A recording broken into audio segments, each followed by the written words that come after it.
Mr. Speaker, the Premier has called this emergency session now in its 10th day, and it has been in a great rush to increase the PST on the backs of Manitobans. Such a great rush that he hasn't even allowed Manitobans to vote in a referendum.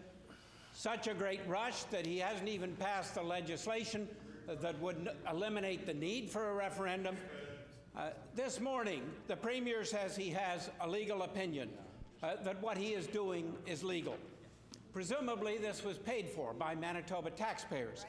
I would ask the Premier to right now table this legal opinion, to share it with the rest of us, with respect to the legality of his actions on July the 1st, and tell us how much this cost. Speaker, we always get advice from our Legislative Counsel about bills that are being proposed in the House.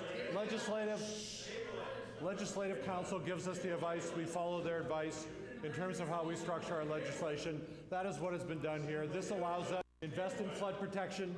This allows us to invest in new schools. This allows us to invest in the 2 new personal care homes that will be built in Winnipeg that will complement the ones that are being built in Lac du Bonnet and in Morden and in Niverville across the province of Manitoba. This will allow us to continue to build and care for Manitobans. That's what this allows us to do, Mr. Speaker. Mr. Speaker, the Premier should table it. It was paid for by Manitobans. Mr. Speaker, the Premier has been in a very great rush to implement this PST, but he has been unable in 40 days to meet with Kim Edwards, who's just in front of the legislature.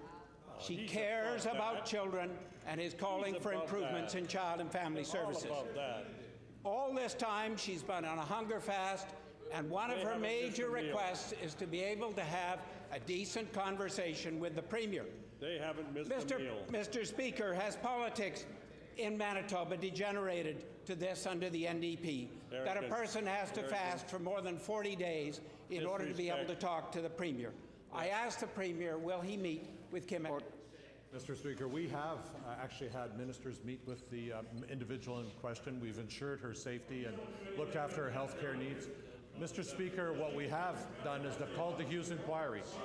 And the Hughes Inquiry is meant to get to the bottom of some of the fundamental issues that are creating tragedy in the child welfare system, including the systemic factors that have led to putting some people at risk on a continuous basis, perhaps across more than one generation. We've doubled the amount of money that we're spending in the child welfare system, and in particular, we've channeled money towards prevention at the community level and more support for foster parents, Mr. Speaker. All of these things are intended to provide more safe, secure families in Manitoba. Mr. Speaker, I'm presuming that the Premier has some interest in children and in improving child and family services. I doubt it. It's true that the Premier could possibly wait for the report on the Phoenix Sinclair inquiry, which is the reason that he's saying here. But there can be things done in the interim, certainly, and certainly it would be valuable to meet with Kim Edwards, who's been talking with many people who've had experience with child and family services. No, he's way above that.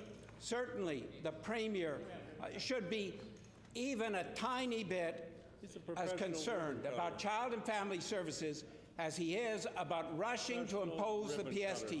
Surely the Premier will meet with Kim Edwards today, will he? Mr. Speaker, just last week, and the member raises an important question, what can we do in the meantime?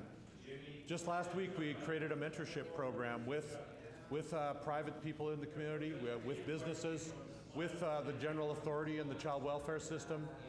In our budget, Mr. Speaker, that the member for River Heights voted against, we have more resources to support families. We have more resources for foster parents. We have more resources for prevention programs. We announced additional daycare spots in Manitoba, Mr. Speaker. We had announced additional training resources so people can have opportunities for jobs in Manitoba, Mr. Speaker. All of those things we announced to support families in Manitoba while keeping their cost of living among the most affordable in the country. The Hughes Inquiry will provide us guidance. We're not waiting for the Hughes Inquiry. We're making things and making investments and improvements in the child welfare system every single day, Mr. Speaker.